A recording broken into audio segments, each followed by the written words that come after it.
Western Iowa community finds flood recovery a long process.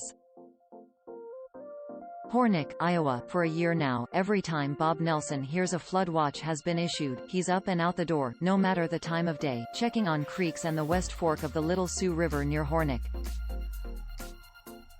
A Woodbury County Emergency Services officer, Nelson is tuned into responding to emergencies.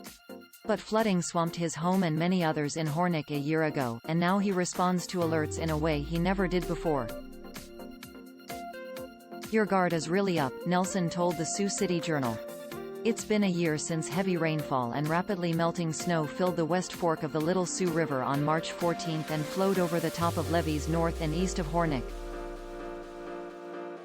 The water flowed over the frozen, empty fields into town, until it was up to 4 feet deep on Main Street and forced the 250 residents to evacuate. When residents were allowed to return 3 days later to check on their homes, most found basements full of water, belongings floating on the surface. Furnaces, hot water heaters and other appliances were ruined. Now, just about every time it rains, Loretta Pritchard heads to her basement to make sure it's still dry. "You go down and check your sump pumps," she said. Few visible signs of the flood remain.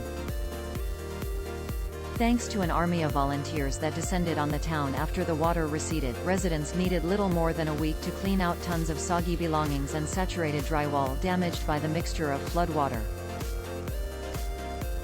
Groundwater and water from a backed-up sewer system that had filled their basements. Potholes dot streets about town, a result of heavy equipment driving over them during recovery. The City Council awaits payment from the Federal Emergency Management Agency for the estimated $1 million it will take to fix them. 3 homes in town remain vacant, Mayor Scott Mitchell said. "Other than that, everybody stayed," he said. Residents are in various stages of repairing damage to their homes. Without flood insurance, many had to pay replacement costs out of their own pockets. FEMA helped some, was a little less helpful for others, said the Rev. Katie Newman, pastor at Hornick United Methodist Church. In the church basement, Newman sits with Bob and Deb Nelson.